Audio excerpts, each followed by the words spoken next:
मित्रों, धर्म और सामूहिकता की भावना। पुस्तक धर्म की सुदृढ़ धारणा, गायत्री मंत्र के यो अक्षर की व्याख्या, लेखक पंडित श्री राम शर्मा आचार्य। पृष्ठ 8 से पढ़कर सुनाते हैं। आइए सुनते हैं। धर्म का एक मुख्य अंग सामूहिकता की भावना है। हमारे देश में अनेक लोगों ने इस भ्रमपूर्ण धारणा को अपना रखा है कि धर्म तो एक नई चीज है, इसके लिए अन्य लोगों से जितना पृथक रहा जाए उतना ही अच्छा। इस विचारधारा को लोगों ने यहाँ तक आगे बढ़ाया है कि वे उन्हीं लोगों को सबसे बड़े महात्मा और साधु मानते हैं जो जन समूह को त्याग कर किसी पहाड़ की गुफा या अगम्य वन में जा बैठते हैं और संसार का ध्यान छोड़कर मोक्ष साधन के उद्देश्य से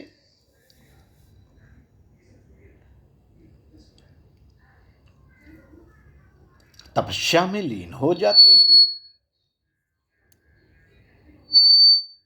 साथियों,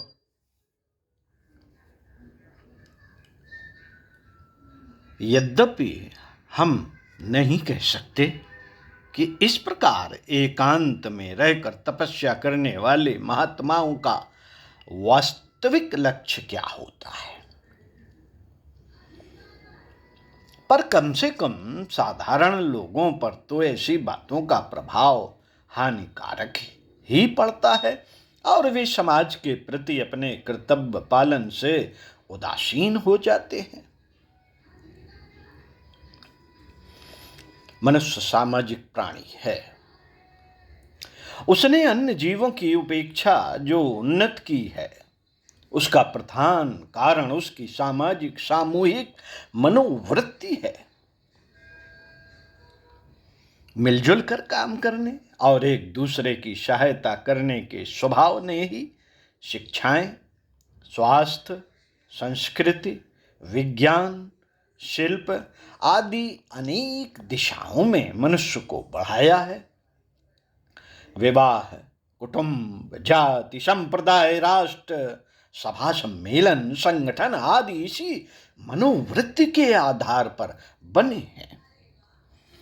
मनुष्य ने यह भली प्रकार जान लिया है, वह एक दूसरे से अलग अलग होकर नहीं, मिलजुल कर एक दूसरे को सहयोग देकर ही आगे बढ़ सकता है, अपनी कठिनाइयों, कमियों को दूर कर सकता है, क्योंकि इस भावना को बढ़ाने में त्याग, संयम, सेवा, प्रेम, उपकार आदि गुणों की आवश्यकता पड़ती है। इसके विपरीत एक और मनोवृत्ति मनुष्य में काम करती है, जिसे स्वार्थपरता कहना चाहिए। इसकी प्रेरणा से दूसरों से अपने लिए अधिकाधिक लाभ लेना और बदले में कम से कम देने की इच्छा प्रबल होती है। फलस्वरूप बेईमानी, छल, शोषण, अन्याय, संग्रह, विलासिता आदि की वृद्धि होती है। इस मनोवृत्ति को असुर तत्व कहते हैं। इस मनोवृत्ति को असुर तत्व कहते हैं। यह दोनों ही देव असुर मनोवृत्तियां परस्पर निरंतर संघर्ष करती रहती हैं। गीताकार ने तत्वतः इसी देवासुर संग्राम का वर्णन किया है और अर्जुन को निमित्त बनाकर जनसाधारण को असुरता, स्वार्थपरता को पराजित करने और केवल लोकहित को विजयी बनाने के लिए आंतरिक संघर्ष करते रहने का निर्देश किया है। इन दोनों प्रकार की भावनाओं में संघर्ष चलता रहता है। परिस्थितियों के कारण कभी देवत्व प्रबल हो जाता है तो कभी असुरता की जड़ बनती है। व्यक्तिगत जीवन की भांति सामूहिक जीवन में भी यह उतार चढ़ाव आते रहते हैं। कोई काल सज्जनों की अधिकता का होता है तो कोई किसी में दुर्जनों की भरमार रहती है। सतयुग कल युग आदि का यही आधार है। बात यह है कि मनुष्य के अंदर असुरता, पाशविकता, स्वार्थपरता की मात्रा अधिक रहती है। निम्नगामी मनोवृत्तियां सरल और प्रबल होती हैं, उन्हें बढ़ते देर नहीं लगती। ऊर्ध्वगामी देवत्व प्रधान वृत्तियां कठिन और परिणाम में मंद सौम्य एवं साधारण होती हैं, जिनके कारण भौतिक दृष्टि से अधिक लाभ मिलते नहीं दिखते। इसलिए उनमें उतना आकर्षण नहीं होता जितना असुरता के सिद्धांतों में। इसलिए बहुधा मन की प्रवृत्ति व्यक्तिगत स्वार्थ साधन की ओर ही अधिक रहती है। पानी को फैलाया जाए तो वह नीचे की ओर बिना किसी प्रयत्न के बह निकलेगा, किंतु यदि पानी को ऊपर चढ़ाना हो तो उसके लिए अनेक प्रकार के साधन जुटाने पड़ते हैं। तब कहीं धीरे धीरे थोड़ी सफलता मिलती है। आसुरी तत्वों की प्रबलता और देवत्व में सौम्यता के कारण बार बार ऐसे अवसर आ जाते हैं कि व्यक्तियों में तथा समाज में सामूहिकता की प्रवृत्ति घट जाती है और स्वार्थपरता बढ़ जाती है।